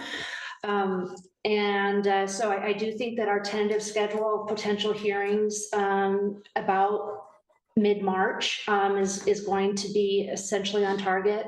Again, tentative though, because things happen. So that's big news.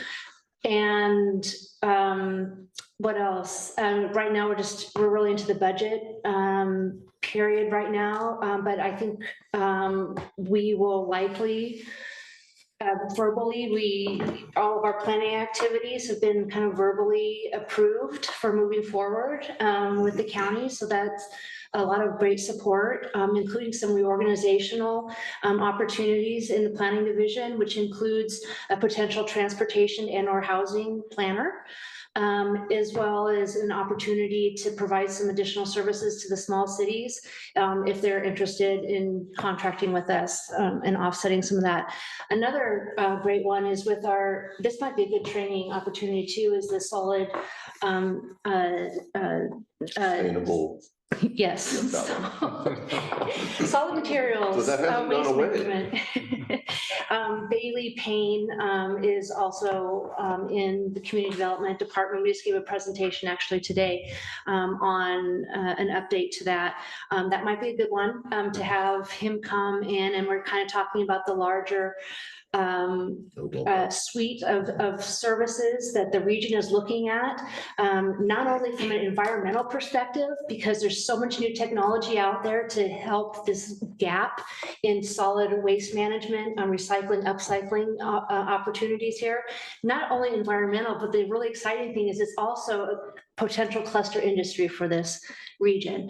So working from both the economic development and sustainability sides of it, and the fact that we have regional and state support, and we have a whole another tranche of funding that's coming down from the federal government starting in July, where we're going to be able to get to support in basically an environmental coordinator for public outreach, not just in solid waste management, but also to hire a water quality planner as well next year. And then we'll have some support for public outreach on a whole suite of sustainability services. So some reorganization, some room for some additional services. And it's exciting for me because we're finally going from this skeletal regulatory community development department into the beginnings of a service-oriented, much more robust set of opportunities. So thank you for the opportunity to share, but I'm excited about the direction we're going from a resource perspective. Question, is the position of community development director still open? Rick just posted the third recruitment process on the 16th. That closes in mid-February and looking to have interviews in March. So it's why third? A variety of reasons. A slow start, then there was a strike, then some thoughts about reorg, a different approach, then moving the recruitment out of the board's office to human resources, other things behind closed doors. Okay. Any items from any of the planning commissioners? Evelyn. Quickly, I went to the planning commission website, and this is in context of our minutes. So it said on our planning commission website that the videos or the recordings prior to 2021 would not be available because of changes in technology. During that time, up until 2021, minutes were being taken in that robust style so that the written minutes were clear and you could tell what happened at the meeting, who said what, the exchange of information. So we've changed to this model where we're using a very pared down set of written minutes with the assumption that the technology we're using to record will last in perpetuity. And I question whether that's a valid assumption, because I worked in technology too. So I wanted to raise that as a caution. I think we should discuss that. How are we serving the public if we're putting the minutes of our meetings, the working of our group at a potential risk? We don't know what kind of potential, but there is a risk of losing it because of changes in technology. I think that's a discussion we should have, but not necessarily tonight. Open for the parking lot rather than this evening. I don't mean the physical parking lot, the agenda parking lot. I did, yes. I'm sorry. Okay, well, I was gonna say, that must be, I think that would be a violation of open meetings law.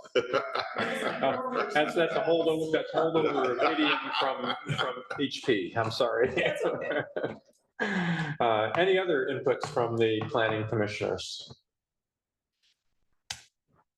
Very well. Thank you all for the discussion. I declare this meeting adjourned. Thank you. Thank you. Thank you. Good. Sorry, I was wondering for a point. I got a question for you, but I need to ask this gentleman a question first. Unrelated to tonight. Question for you, unrelated to tonight, but I got a question for you about. Good night, everybody. Good night, John. We're still on. Oh, wait. So Patriot, early budget, how's it looking?